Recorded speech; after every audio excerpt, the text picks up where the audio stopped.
perdrix, la poule, Marlène et Darieux. Oui, effectivement, comme le dit la chanson, on va parler de poules, mais pas celles que vous croyez. Les vraies poules, quoi.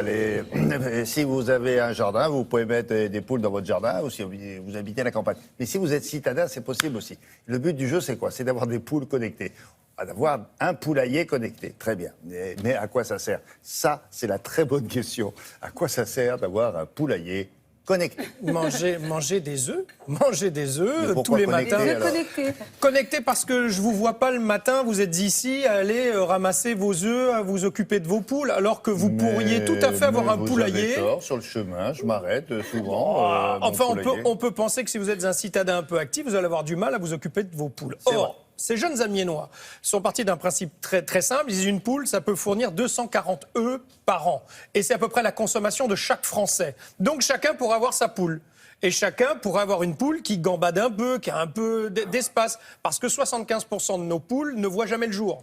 Elles ont une feuille à 4 comme espace. Donc, réinstallons des poulaillers. Comme il y a des ruches, vous savez, beaucoup dans les entreprises maintenant, sur les toits des entreprises, sur les buildings, on pourrait y mettre des poulaillers, on pourrait avoir des poulaillers communs, en copropriété. Vous voyez, il y a des petits jardins. On pourrait avoir des poulaillers. Je vois, c'est bien. Imaginez les écoles. Le toit de France 2. Imaginez les écoles où les enfants pourraient apprendre ce que c'est qu'une poule. Ils pourraient aussi apprendre le numérique grâce à ce poulailler connecté. Parce qu'effectivement, à l'intérieur, il y a des caméras pour être capable de voir quand est-ce que la ponte est faite, il y a des capteurs de lumière, il y a des capteurs d'humidité, enfin, il est tout en briques. Après, on fait le poulailler qu'on veut avec, briques de bois, et vous allez voir l'installation qu'il y a à l'intérieur qui va vous permettre de le suivre sur votre smartphone ou votre téléphone et de suivre vos poules. Qu'elles seront plus heureuses, là, qu'elles vont... Ah bah c'est le but. Le but, c'est qu'elles puissent gambader dans votre jardin ou sur le toit ou n'importe où, et qu'on puisse réinstaller des poulaillers. Et par exemple, ici, on aurait un poulailler par service. Mais par exemple, ça serait bien. Et elle serait plus ou moins grosse du coup. Des poules bio-connectées en plus. C'est exactement ça. Vous voulez voir comment ça fonctionne? Ou par émission. Le poulailler du 20h. Et les nôtres, par exemple, feraient cocorico. Enfin, non, c'est pas les poules qui ont cocorico. C'est des œufs. Le poulailler du 20h, c'est la classe. Des gros œufs. Bon, allez, on regarde ça. Regardez.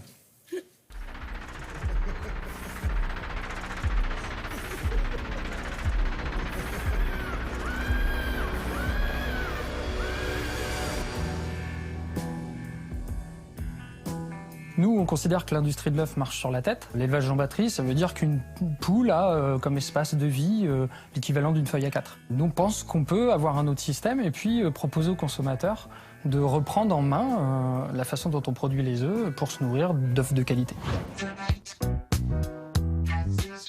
Donc vous êtes chez vous et vous recevez sur votre téléphone portable ou sur votre ordinateur une notification vous disant qu'il y a des œufs dans le poulailler, ce qui vous permet d'aller au poulailler que quand il y a des œufs et puis de pouvoir venir les récupérer.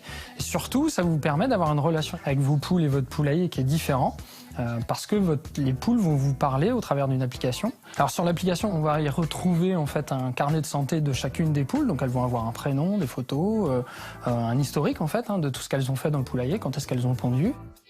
Et puis, ces applications-là vont permettre, par exemple, de donner des conseils sur quel type de graines il faut quand il fait froid ou quand c'est plus humide. Et puis, de donner des conseils sur l'entretien du poulailler aussi, quand est-ce qu'il faut que je change la paille.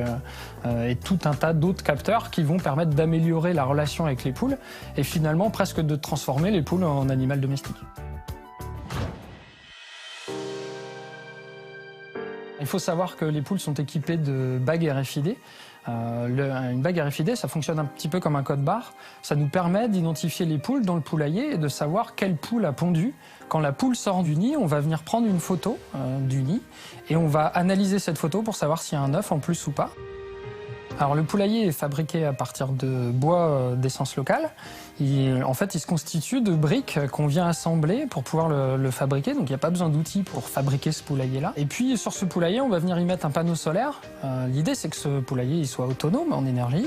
Et à l'intérieur, on aura des nids sur lesquels il y a des caméras qui nous permettent d'analyser les photos pour savoir s'il y a des œufs. Et puis, on a également tout un bloc technique qui nous permet de faire cette analyse, par exemple des photos, qui nous permettent d'avoir des capteurs de température, d'humidité, de luminosité, savoir le niveau d'eau et le niveau de graines. Toutes ces informations, on va les remonter sur Internet grâce à un réseau bas débit, qui n'est pas un réseau Wi-Fi, qui est un réseau qui n'est pas du tout nocif pour les poules. Et ça, c'est un sujet qui était très important pour nous. Chaque Français consomme en moyenne 240 œufs par an et produit 354 kg de déchets d'ordures ménagères. Une poule, elle va consommer au minima 50 kg de déchets organiques dans ces 350 kg-là. Et elle va produire environ 300 œufs par an. Et on voit bien que là, il y a un cercle vertueux sur lequel il faut évidemment aller, qui est je donne moi mes déchets à mes poules et mes poules m'offrent les œufs pour ma consommation. Eh bien, certain. Bon, très bien. Vous vous posez des questions à ce C'est propos. QFD, hein.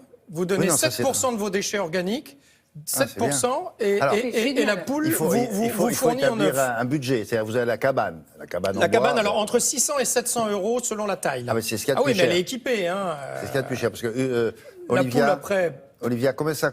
Une poule pondeuse, 15 euros. Olivia, ça vit combien de temps? Ça dure. 6 ans, en moyenne. Mais c'est la pondeuse. Et vous faites des économies de l'achat des On œufs, peut bien mettre sûr. tout ça. Olivia, c'est la dame qui a. Vous voyez en bas, là. Elle dit bonjour. Voilà, c'est celle qui vous dit bonjour, là. Elle sait tout sur les poules. Qu'est-ce que vous voulez savoir d'autre? Et vous faites bien sûr l'économie de l'achat des œufs. Oui, bien sûr. Enfin, Il faut voilà. entrer ça On dans peut le mettre budget. plusieurs poules à l'intérieur. Est-ce qu'on peut mettre On deux peut fournir ses voisins. 1, 2, 3, oui. Oui, on peut en mettre largement. plusieurs, là. Pour Bien en faire, entendu, oui, c'est le but. Et un poulailler pour tout le monde. Et puis un poulailler connecté, c'est quand même tout le monde n'a pas un poulailler connecté quand même. C'est vrai, c'est la classe. Télématin, Bien c'est sûr. ça qu'il faut mettre. Merci beaucoup. On va essayer de faire ça. Ou alors ici, tiens.